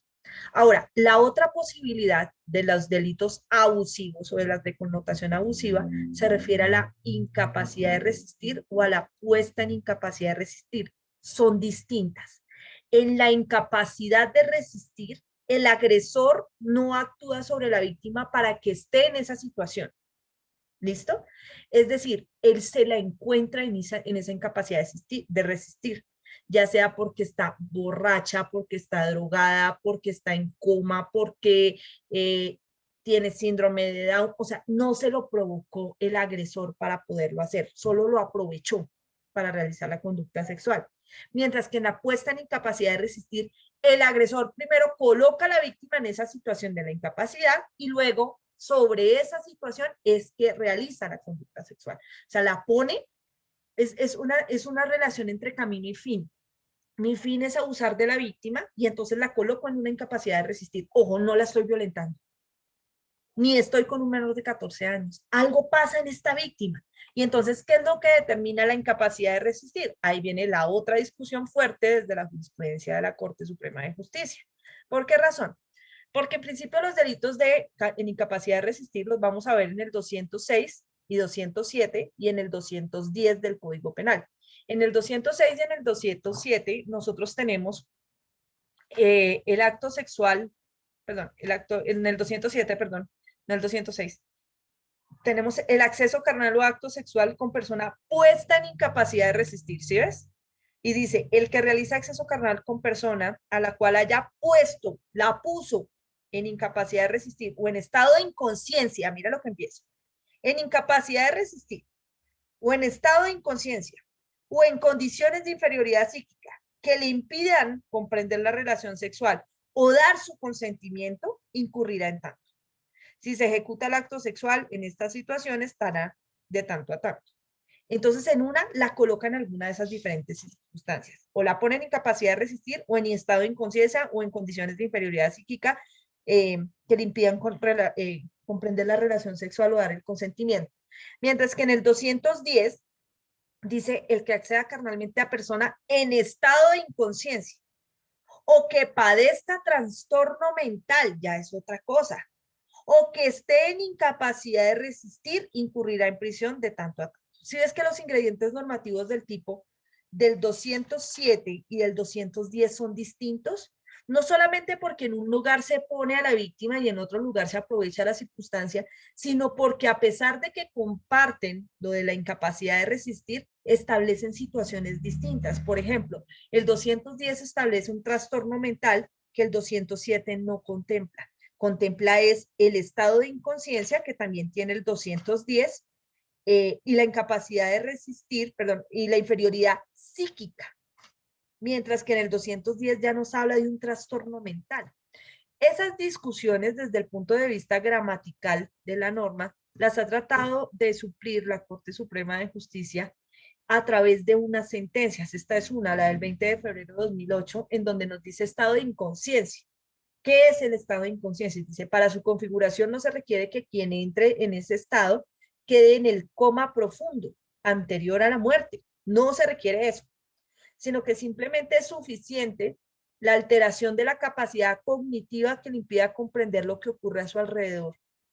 Los estados de inconsciencia que tienen importancia para el derecho penal son el sueño, la fiebre, la ebriedad, la sugestión hipnótica, la intoxicación por drogas, sin que su origen deba ocultarse en alteraciones patológicas, es decir, que la persona tenga una enfermedad mental, en cuanto apenas pueden constituir una etapa pasajera, incluso fugaz, es decir, puede estar por un momento en ese estado de inconsciencia y luego recuperar la conciencia, padecida por una persona normal. Su médula, desde la perspectiva jurídica, es la alteración que causa en el recto juicio y el influjo negativo en el proceso de autodeterminación y toma de decisiones. Esto ha sido peligroso. Y es peligroso y es contradictorio. ¿Por qué? Porque cuando nosotros veíamos delitos culposos específicamente, nos decían, ojo, si el borracho va al volante, comete una conducta culposa o eventualmente de dolo eventual, pero el borracho será sancionado, a pesar de estar ebrio. Es decir, él no es un inimputable. Él tiene algo de conciencia. Y entonces, ¿por qué yo tengo conciencia para hacerme responsable de un accidente de tránsito, pero no tengo conciencia para una relación sexual si en las dos estoy borracho? No, en las dos estoy drogado. ¿Ven? O sea, cuando se trata de castigarme como sujeto activo, mi estado de inconsciencia no existe por ebriedad ni por alucinógenos, pero cuando soy la víctima en un delito sexual, sí. Esas cosas son peligrosas, tanto para un lado como para el otro. Claro, muchas mujeres y muchos hombres han sido víctimas de delitos sexuales precisamente porque los han embriagado, porque los han drogado. Pero venir a establecer como regla general que siempre que se está embriagado o que siempre que se está drogado soy completamente inconsciente, es una falta de realidad de parte de la Corte Suprema de Justicia.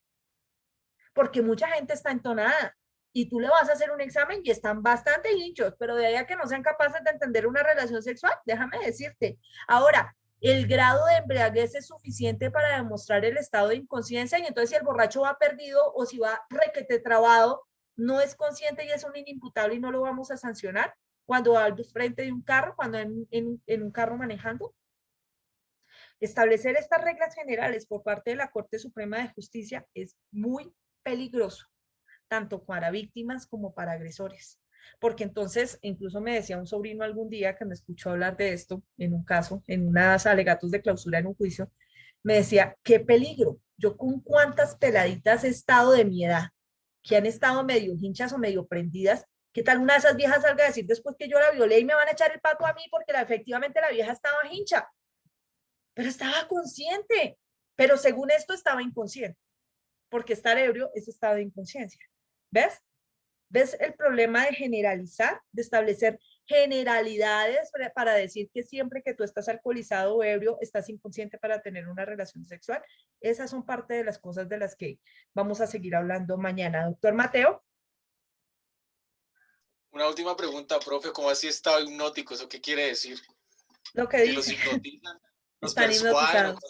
Están hipnotizados.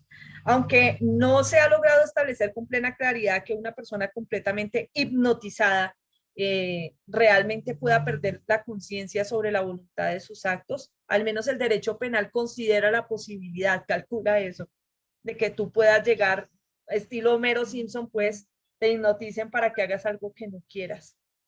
¿Hacia los Charles Manson? Algo así, pero ahí es que te idiotizaron, pero bueno, más que te hipnotizaron. Imagínate que tú llegues y tengas una relación sexual con alguien y te digan, no, es que yo estaba hipnotizada, yo no era consciente. ¿Listo? Cuando dijo sí, acepto. De hecho, terapia. Doctores, Nuestro mañana hijo es hijo estamos producto hablando de de una este hipnosis. ¿Listo? Muchísimas Nuestros gracias hijos. y bendiciones. Que descansen. Gracias. Gracias, profe. Chao.